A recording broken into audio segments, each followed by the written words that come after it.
Damai di hati, Bapak Ibu pelayan khusus, saudara dan jemaat yang diberkati oleh Tuhan kita Yesus Kristus, kita berjumpa lagi dalam program Kusapa di saat ini dan kita bersyukur itu semua karena berkat anugerah Tuhan.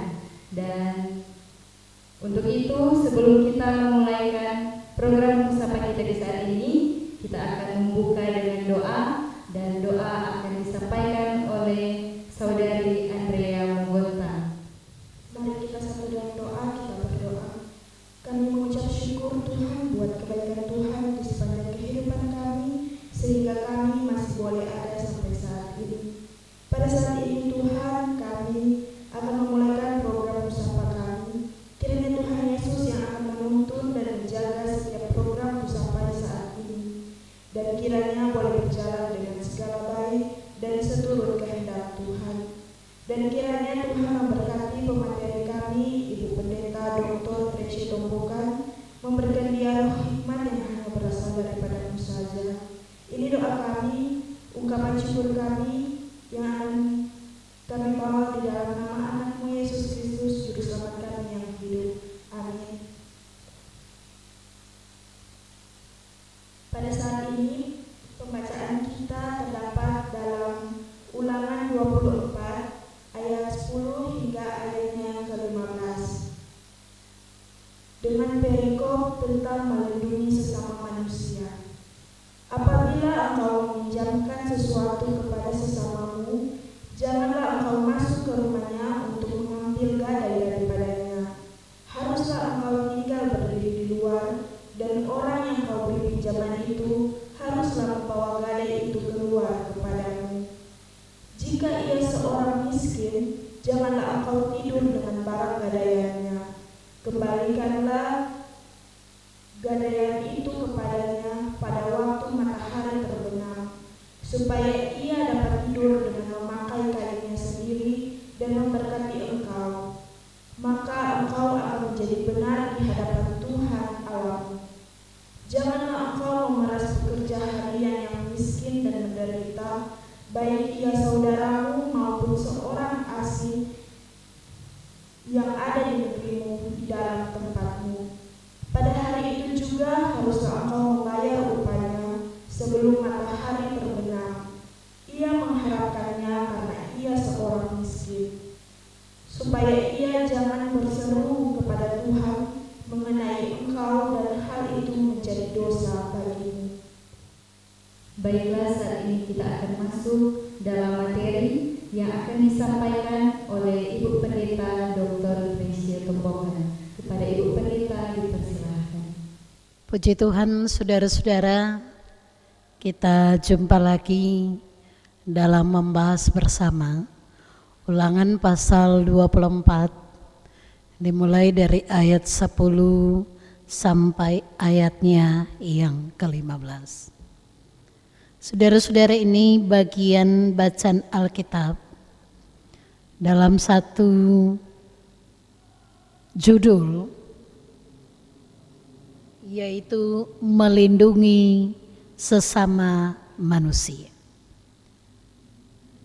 Tema yang diangkat oleh Gereja Masa Injili di Minasa berkaitan dengan pembacaan Ulangan 24 ayat 10 sampai 15 ini adalah jangan menahan upah. Kalau kita melihat dari tema ini, itu sama atau identik dengan apa yang mau disampaikan juga dalam Imamat 19 ayatnya yang ke-13. Saya mengajak kita untuk membaca bersama-sama. Imamat pasal 19 ayatnya yang ke-13. Mari membaca bersama.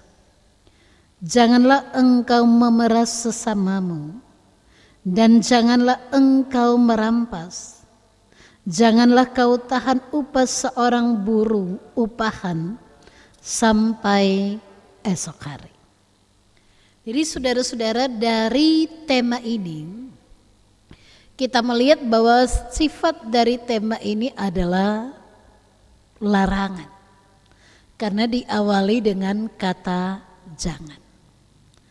Artinya bahwa tema ini bermaksud supaya orang yang mendengar, membacanya untuk tidak melakukan seperti yang mau disampaikan. Kemudian yang berikutnya dengan menahan. Menahan artinya menghentikan. Menahan juga berarti tidak memberikan. Yang ditahan, yang tidak diberikan ini adalah upah. Apa yang dimaksud dengan upah? Upah itu dapat berupa uang, tetapi juga dapat berupa gaji, atau dapat juga berupa imbalan dan sebagainya yang dibayarkan sebagai pembalas jasa atau sebagai pembayar tenaga yang sudah dikeluarkan. Itu yang dikatakan tentang upah. Tetapi kalau kita melihat Undang-Undang Nomor 13 Tahun 2003 mengatakan bahwa upah itu adalah hak pekerja. Hak pekerja atau karyawan yang diterima dan dinyatakan dalam bentuk uang sebagai imbalan dari perusahaan atau pemberi kerja kepada pekerja atau karyawan dan dibayarkan dalam suatu perjanjian sesuai kesepakatan atau peraturan perundang-undangan yang berlaku. Jadi tema jangan menahan upah adalah satu tema yang diharapkan kepada kita untuk tidak melakukan hal itu. Dan tema ini sangat berkaitan dengan realitas kehidupan di tengah-tengah masyarakat, khususnya di bidang ekonomi dan sosial. Sekarang kita lanjut dengan alasan pemilihan tema. Kepada kita diingatkan bahwa firman Tuhan itu juga berkaitan dengan realitas kehidupan sehari-hari. Tidak seperti yang sering kita katakan seolah-olah hanya menyentuh hal-hal surgawi. Tetapi juga lebih spesifik berkaitan dengan kehidupan sosial ekonomi. Di dalamnya mengandung arti bagaimana kita membangun kepedulian sosial di antara sesama manusia ciptaan Tuhan. Kemudian yang berikutnya bahwa alasan pemilihan tema ini juga dalam rangka untuk mengatur kehidupan bermasyarakat sehingga betul-betul kita dapat memperlakukan orang lain sebagai sesama ciptaan Tuhan. Dan yang berikutnya adalah upaya untuk menjembatani kesenjangan sosial yang sering terjadi antara yang kaya dan yang miskin, yang kuat dan yang lemah, yang mapan dan yang kurang mapan. Kalau kita membaca bagian bacaan ini, kita juga melihat bahwa dengan bacaan ini menggambarkan, kalau kita melihat dalam Imamat 19, ini adalah bentuk perilaku kehidupan yang kudus dari orang yang percaya, yang tergambar terakumulasi dalam kehidupan sehari-hari. Jadi kekudusan hidup ini tidak hanya di ruang-ruang ritual belaka, tetapi juga seharusnya dalam ruang publik di mana kita melakukan aktivitas kita sehari-hari. Kemudian dengan pemilihan tema ini adalah bermaksud memberikan kita satu pemahaman, satu landasan teologis tentang hak dan kewajiban yang berkaitan dengan pengupahan.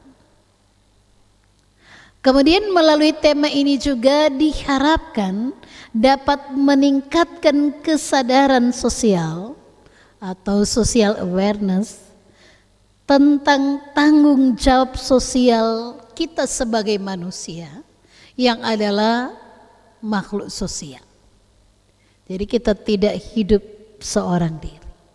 Kita terkait dengan orang-orang yang lain yang ada di sekitar kita.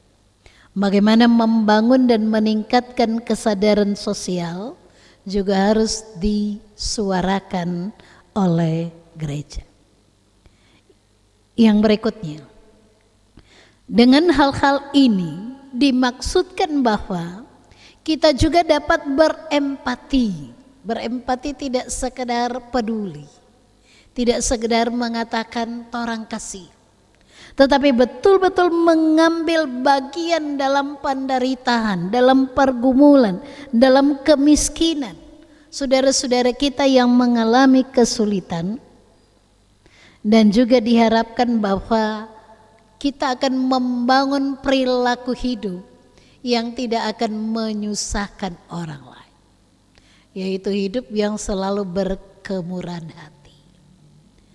Bentuk-bentuk pelayanan kasih inilah yang telah kita lakukan Jemaat Gemim Betania dalam upaya mengimplementasikan pelaksanaan program puasa diakonal. Kita sudah membantu panti asuhan Dorcas. Kita juga sudah menopang kebersamaan dengan jemaat mitra kita, Jemaat Smyrna Talawan Banti, tetapi juga membangun kepedulian dengan saudara-saudara kita yang terdampak banjir dan tanah longsor. Dan hari ini kita telah memberikan bantuan tahap pertama untuk mereka yang menjadi korban erupsi Gunung Ruang. Jadi paling tidak bahwa orang tidak hanya berbicara pada hal-hal spiritual, hal-hal rohani, tetapi Jemaat Gemim Betania telah mengkonkretkan itu dalam kehidupan keseharian. Betania peduli kasih. Yang berikutnya, mari kita melihat beberapa catatan di sekitar pengantar kitab Ulangan. Kitab Ulangan ini termasuk dalam kelima kitab pertama dalam Perjanjian Lama yang juga disebut Pentateuch. Kitab apa sajakah itu? Kejadian, Keluaran, Imamat, Bilangan, dan Ulangan. Dalam Alkitab Ibrani menyebut kitab-kitab tersebut adalah Torah, yang berarti pembimbing atau petunjuk, tetapi ada juga yang menyebutnya sebagai hukum. Kitab Ulangan ini juga sering diartikan sebagai hukum yang kedua, tetapi orang lebih suka menyampaikannya atau menyebutkannya sebagai penyampaian kembali atau pembaharuan hukum yang sebelumnya yang telah diberikan oleh Tuhan Allah kepada Musa di Gunung Sinai. Dan kitab Ulangan ini juga merupakan pidato terakhir yang disampaikan oleh Musa sebagai penulis kitab Torah ini, termasuk Ulangan, kepada generasi Israel agar mereka betul-betul dipersiapkan memasuki tanah perjanjian. Dan tahun penulisan di sekitar tahun 1405 sebelum Masehi, atau di sekitar sebelum kematian Musa. Yang berikutnya, mari kita melihat tafsiran dari Ulangan 24 ayat 10 sampai 15. Jadi kalau kita membaca Ulangan 24 ayat 10 sampai 15 ini juga merupakan satu bagian perikop tentang melindungi sesama manusia. Saya katakan tadi bahwa Ini sangat berkaitan dengan hal-hal yang praktis yang kita alami, kita temukan dalam kehidupan sehari-hari. Yang pertama adalah pinjam meminjam. Dalam bahasa Ibrani disebut nasa, to lend atau be creditor.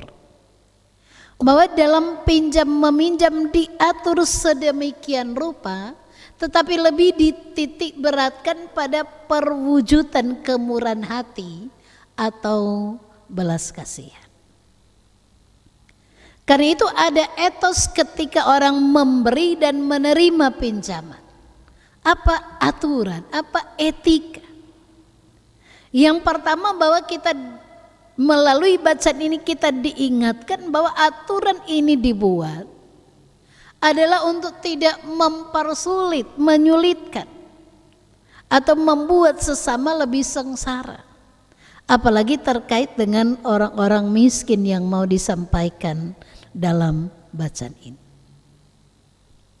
Yang berikutnya Bapak, ketika kita memberi pinjaman, bacaan ini mengatakan jangan masuk ke dalam rumah untuk mengambil gadai atau jaminan. Dalam bahasa Ibrani dikatakan abud.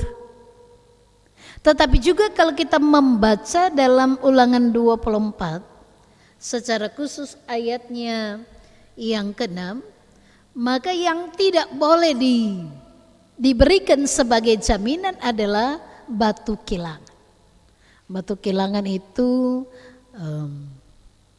digunakan untuk menggiling gandum, membuat tepung, artinya merupakan kebutuhan setiap hari. Jadi hal-hal yang berkaitan dengan kehidupan itu tidak boleh digadaikan. Dalam hal ini batu kilangan. Karena itu orang yang memberi pinjaman harus berdiri di luar, jangan masuk ke dalam, jangan sembarang mengambil jaminan. Tetapi orang yang menerima pinjaman itulah yang membawa jaminan itu kepada pemberi pinjaman. Yang berikutnya, jika penerima pinjaman ini adalah orang miskin, ani, maka pemberi pinjaman ini dilarang tidur bersama dengan barang gadaian atau barang jaminan. Jadi sekali lagi saya katakan ini berkaitan dengan prinsip kemurahan hati atau belas kasihan. Tidak berkaitan dengan pinjam meminjam seperti sekarang ini, koperasi dan lain sebagainya. Dengan bunga sekian persen selama sekian bulan, dan itu banyak menyengsarakan jemaat kita.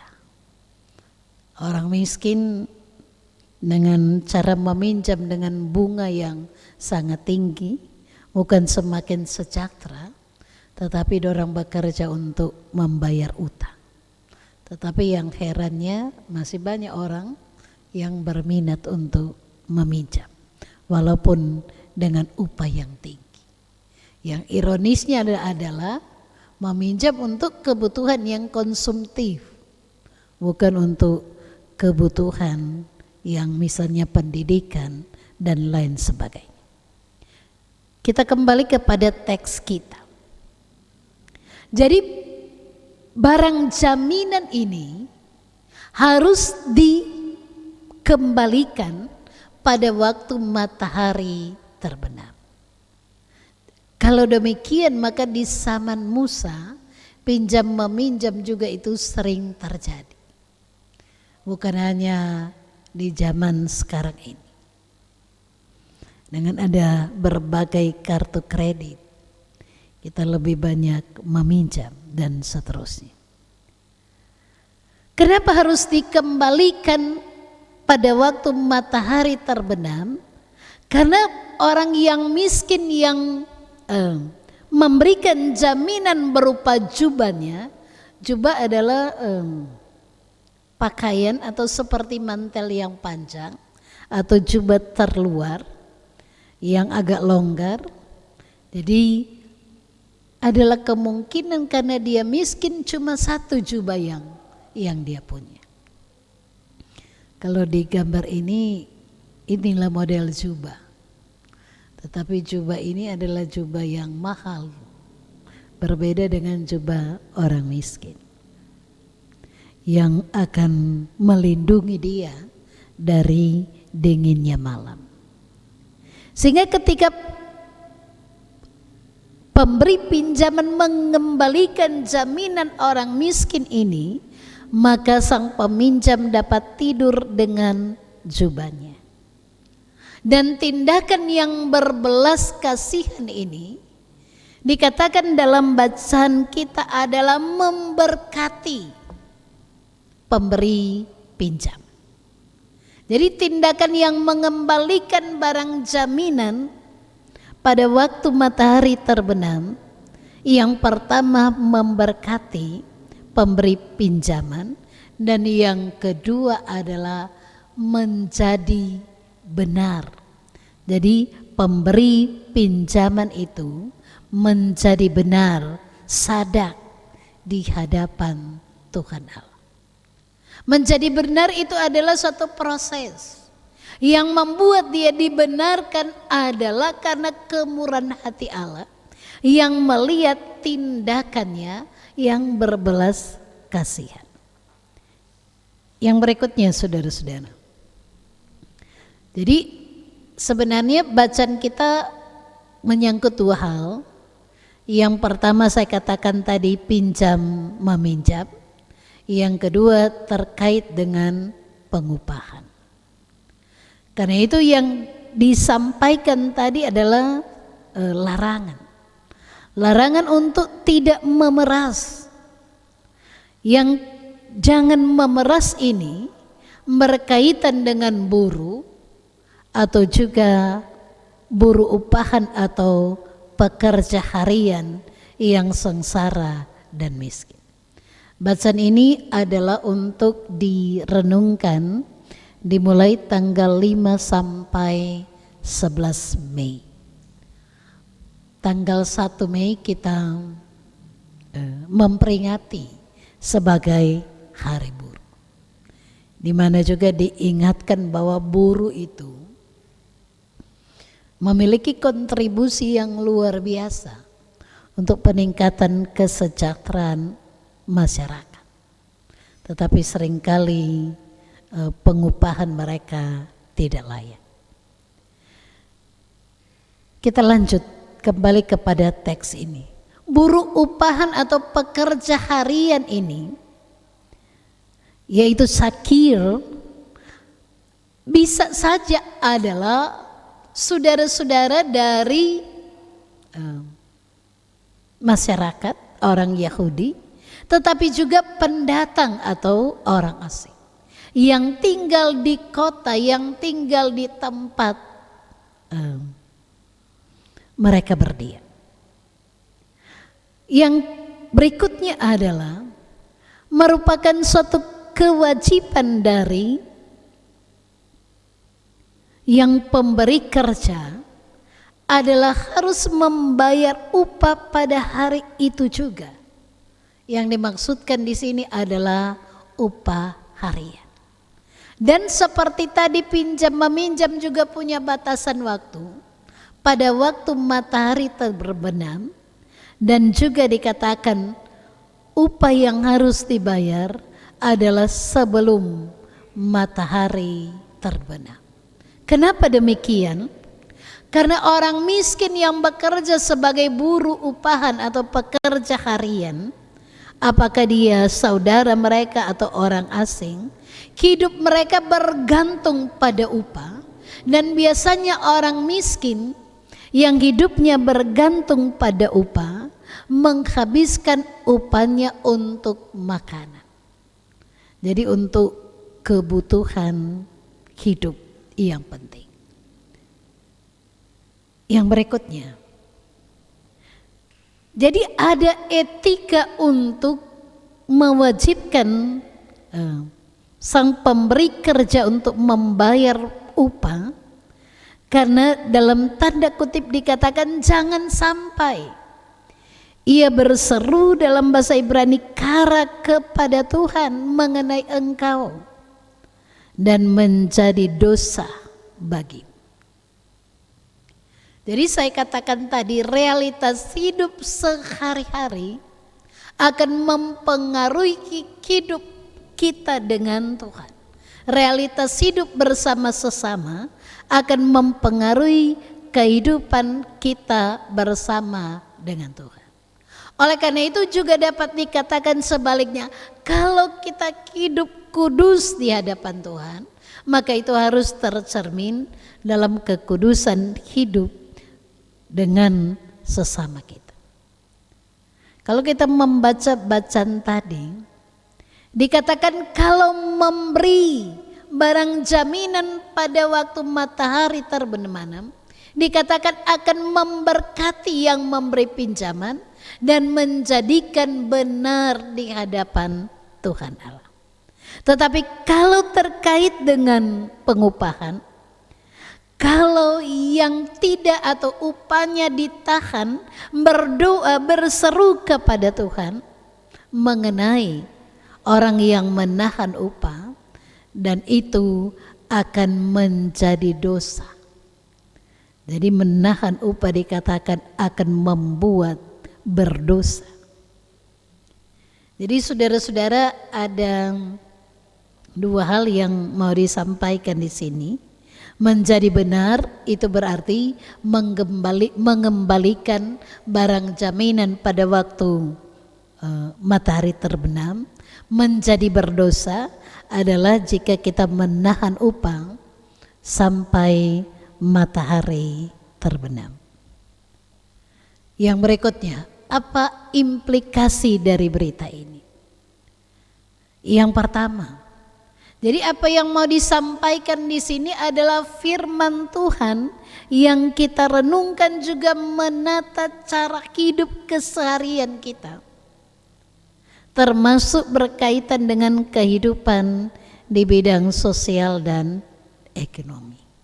Yang kedua, jadi ada etos dalam hal ini bahwa berkaitan dengan etika orang percaya. Kalau kita dikaitkan dengan kehidupan Kristen, etika Kristen berkaitan dengan pinjam meminjam untuk pemberi dan penerima pinjaman. Tidak untuk saling menyusahkan, tidak juga untuk saling merugikan. Kemudian yang berikutnya berkaitan dengan barang jaminan, ada batas waktu pengembalian. Tetapi juga ini merupakan kritikan bagi banyak orang, karena sekarang zamannya banyak yang suka meminjam toh. Kalau pinjam paksa, mungkin sampai menangis, berapa kali datang. Tetapi kalau mau mengembalikan, lain kali lupa diri. Tuh orang yang kasih pinjaman tren lain kali malu tuh. Lain kali yang menerima pinjaman balik mabara, padahal dia tidak bayar tuh yang ia pinjam. Yang kedua, berkaitan dengan etika pengupahan. Jadi upah harian itu ada juga upah bulanan harus dibayar. Upah itu adalah hak, bukan hadiah. Dan upah adalah penghargaan atas kerja dan kinerja seseorang. Yang berikutnya, waktu mengembalikan barang gadaian dan pemberian upah secara khusus bagi orang miskin adalah saat matahari terbenam. Artinya bahwa waktu itu menunjuk pada sesuatu yang cepat, singkat, dan tidak menyulitkan. Tepat waktu dan tepat manfaat. Yang terakhir, kalau demikian apa yang harus dilakukan oleh gereja? Gereja termasuk saya dan saudara-saudara secara pribadi dan persekutuan sedang mengemban panggilan profetis. Panggilan profetis adalah panggilan kenabian, menyampaikan suara Tuhan berkaitan dengan keadilan, kebenaran, dan kesejahteraan hidup. Oleh karena itu panggilan profetis dalam kerja pelayanan ini bukanlah dalam rangka mengejar profit atau keuntungan. Karena itu panggilan profetis ini harus dilakukan dalam ketulusan. Dari hati yang tulus, hati yang ikhlas, hati yang murah hati. Dan bukan dengan bulus, penuh kemunafikan. Apalagi semata-mata mengejar fulus. Dulu kami pendeta-pendeta Gemim selalu diingatkan bahwa kita bukan menerima upah, tetapi menerima biaya hidup. Dan orang kerja dulu, baru mendapatkan biaya hidup. Artinya kita diingatkan bahwa itu harus mulai dari ketulusan, dari kerelaan, bukan mulai dengan fulus, apalagi profit. Yang berikutnya, kehidupan di bidang sosial ekonomi ini berkaitan dengan kehidupan yang diberkati dan menjadi benar di hadapan Tuhan Allah. Artinya bahwa kalau tindakan berkemurahan hati kita juga tunjukkan kepada mereka yang miskin menderita sengsara, maka sesungguhnya kita sementara membuka ruang, membuka jalan pada diri kita, keluarga kita untuk mengalami berkat Tuhan. Sehingga kita menjadi benar di hadapan Tuhan Allah. Menjadi benar adalah proses. Artinya berupaya terus menerus untuk hidup benar di hadapan Tuhan Allah. Tetapi sebaliknya kalau kita dalam kehidupan sosial ekonomi di tengah-tengah masyarakat tidak berpihak terhadap orang-orang yang miskin dan yang menderita, maka kita sementara sebenarnya menutup berkat untuk diri kita dan dikatakan menjadi tidak benar di hadapan Tuhan. Karena itu memang selalu diingatkan bahwa respon untuk membagi kasih, respon untuk peduli adalah harus jadi respon kita bersama. Karena hidup kita ini adalah belas kasihan Tuhan. Cuma kadang-kadang ketika list diedarkan, cuma orang-orang itu juga yang menyumbang. Padahal kita bukan dalam pengertian cuma pemberian itu berarti kita tidak memberikan karena kita tidak ada. Tetapi pemberian itu ketika kita membuka ruang untuk membantu korban bencana alam, banjir dan erupsi gunung ruang, kita juga diingatkan pasti ada yang Tuhan taruh untuk orang kasih. Dan kepedulian seperti itu harus kita terus menerus bangun. Mungkin besarannya tidak sesuai dengan yang lain, tetapi paling tidak kalau memang saya hanya bisa memberi yang ini, seperti itulah. Tetapi jangan sekali-kali menutup diri dari memberi dan memberkati banyak orang. Yang berikutnya, ternyata doa orang yang menderita atau orang yang diperlakukan semena-mena atau orang yang ditahan upahnya akan menjadi dosa bagi pelaku pemerasan atau bagi pelaku yang menahan upah harian.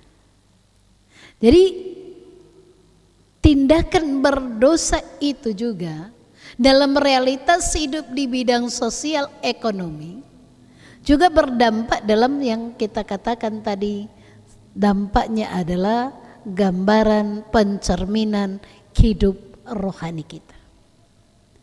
Artinya kalau orang betul-betul hidup jujur, tulus di hadapan Tuhan, harus juga tergambar dalam hidup bersama dengan orang lain.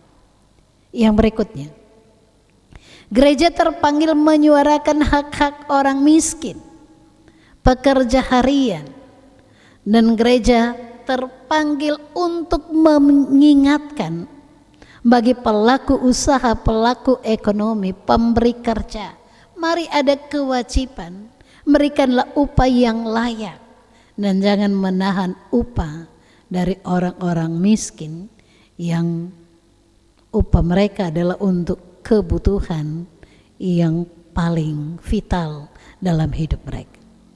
Yang berikutnya, tetapi kepada kita juga sebagai orang yang memberi tenaga, waktu kita, talenta kita untuk bekerja, jangan cuma suka upahnya, tetapi juga diingatkan karena orang mengutamakan upah, tetapi kita bekerja tidak maksimal.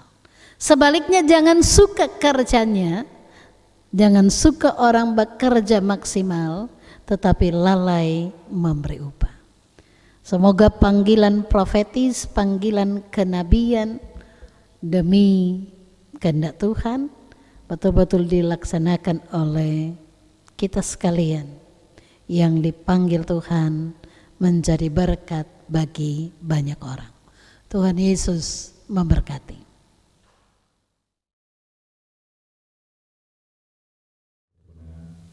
Terkait yang dibincang oleh orang di sini, barang dapat dikatakan sebenarnya tidak ada garis yang dari orang di sini.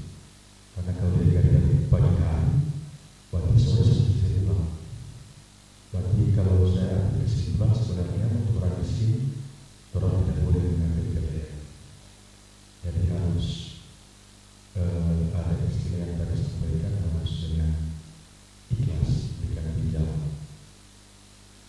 Kalau yang terkait tadi bahwa kenapa masyarakat di luar itu sering dengan koperasi, sebenarnya juga tujuan dari berusaha mengatasi masalah itu beratasi demikian. Karena memang ketika orang itu seperti kata dia tadi kepepet, namanya cepat dan gampang itu mahal. Berbeda orang naik auto, naik pesawat pasti tiket beda. Nah, ketika koperasi menawarkan hal yang demikian, ya lebih konsekuensi, ya memang lebih bunga agak sedikit mahal. Sampai dengan orang mudah berpinjam tanpa jaminan, ya konsekuensi demikian. Tapi kalau para gereja, kenapa mereka lebih banyak pinjam di luar ya? Karena mungkin juga gereja belum mampu untuk memberikan pinjaman seperti itu, karena untuk menghidupi dia sendiri pun gereja belum mampu. Bagaimana memberikan pinjaman kepada yang lain?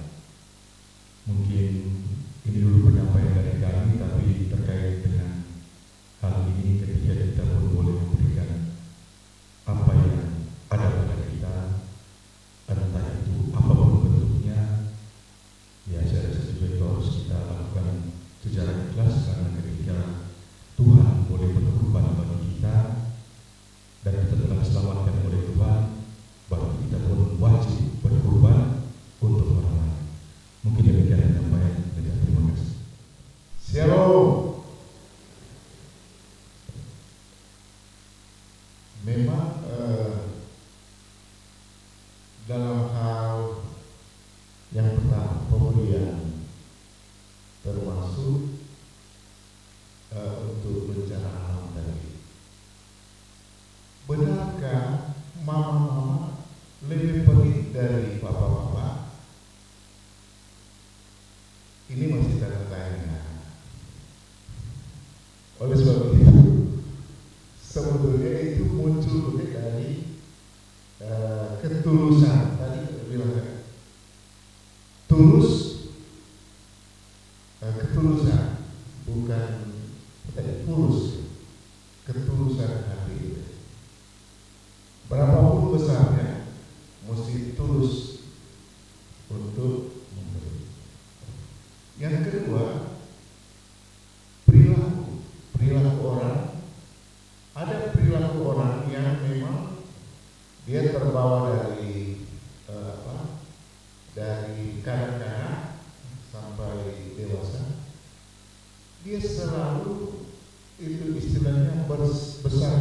daripada tiang. Nyenak hemat gitu. Cuma pengeluaran lebih banyak daripada pendapatan. Ini juga persoalan perilaku toh. Nah, kemudian persoalan keinginan dan kebutuhan. Nah, tadi sudah dikatakan. Terus kalau beli atau mengeluarkan uang harus didasari pada kebutuhan, bukan pada keinginan. Karena keinginan itu kadang-kadang tidak terbatas. Kalau keinginan itu memang keinginan mata, keinginan mulut, keinginan gerakan perut dan seterusnya. Itu keinginan. Tapi tidak, itu harus dikontrol dengan apa orang butuh. Apa orang butuh itu? Kalau keluarga itu pendapatannya pas untuk kebutuhan primer, pas untuk kebutuhan makan, minum, ya orang itu mesti kasih kawan yang itu, bukan sebab mengeluarkan yang lebih dari itu. Nah, itu ada teori kebutuhan, tingkatan kebutuhan dari Maslow atau Maslow. Nah, itulah. Jadi jadi sebetulnya dari kitab Ulangan ini titik beratnya adalah perilaku. Perilaku itu yang akan membawa orang pada kesejahteraan.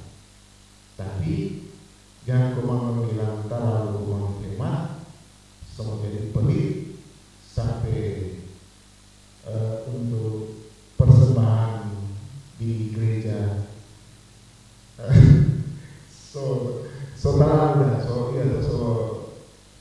tidak sesuai uang, bahkan untuk diakonia bencana dan sebagainya itu orang pelit gitu. Tapi itu mama itu masih cuma jangan bilang mama lebih pelit dari papa. Nah, karena tadi persoalan perilaku. Makasih.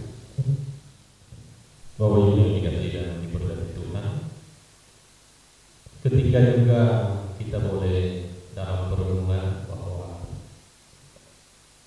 dalam Alkitab firman mengajak kita untuk tidak melakukan hal-hal yang sebagaimana sudah diuraikan tadi.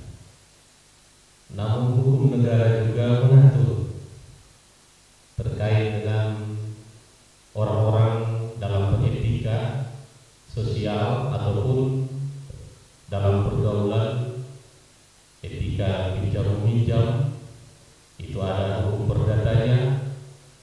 Kemudian juga bagi mereka yang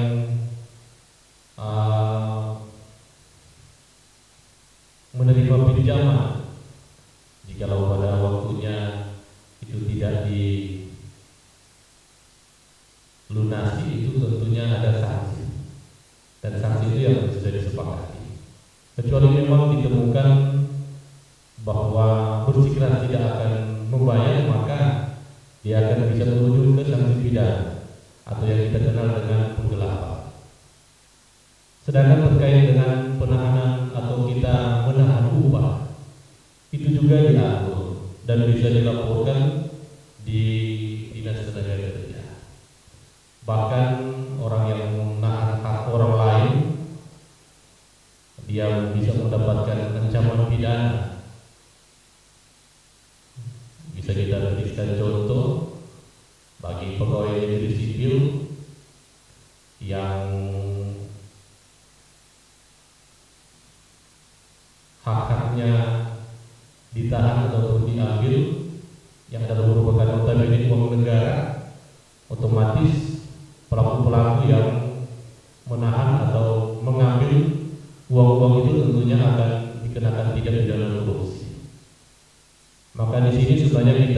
tentunya sebagai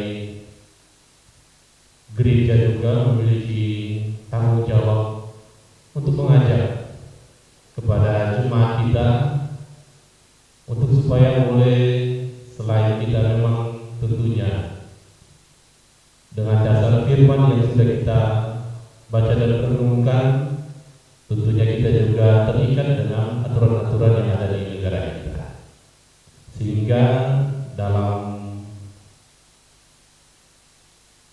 kehidupan baik berbangsa, bernegara dan berjemaat itu bisa berjalan dengan baik. Mungkin itu yang bisa kami tambahkan. Terima kasih.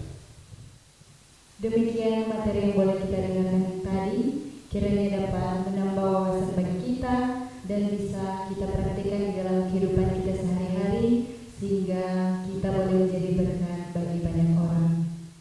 Saat ini kita akan masuk dalam doa tutup yang akan dibawakan oleh Saudari Jennifer Tabau. Mari kita berdoa. Tuhan Yesus yang baik, terpujilah Engkau yang sungguh baik di dalam kehidupan kami. Dan saat ini Bapa, kami telah mengakhiri program Kusapa. Kami telah mendengarkan materi tadi, kiranya semuanya tidak berlalu dengan sia-sia dan kami bisa mempraktikkan itu dalam kehidupan kami setiap hari. Dan juga berdoa bagi pemateri pada saat ini, Ibu Pendeta Dr. Tresya Tombokan, kiranya Engkau memberkati kehidupannya, agar dia akan pergi ada, dia bisa menjadi berkat dengan dimanapun itu. Dan diberkatilah juga bersama keluarga Awi Tombokan, kiranya Tuhan yang kuasa serta selalu gerakan, berkatilah keluarga mereka, apa yang menjadi harapan, cita-cita mereka untuk kedepannya, kami serahkan di dalam tangan Tuhan kasih. Inilah menjadi doa dan permohonan kami kepadamu, dalam nama Tuhan Yesus. Haleluya. Bersyukur kepada Tuhan Yesus Kristus karena program Kusapa kita di saat ini boleh berjalan dengan segala baik. Atas nama Komisi Pelayanan Remaja Jemaat Gemim Betania Tingkulu selaku pelaksana di saat ini menyampaikan banyak terima kasih buat pemateri di saat ini, Ibu Pendeta Dr. Tresya Tombokan. Kiranya Tuhan Yesus senantiasa memberkati Ibu Pendeta bersama dengan keluarga. Diucapkan banyak terima kasih juga buat Bapak, Ibu, Saudara, jemaat yang menonton lewat YouTube channel, tim multimedia yang sudah boleh mengambil bagian. Kiranya Tuhan Yesus memberkati. Dan sampai kita berjumpa dalam program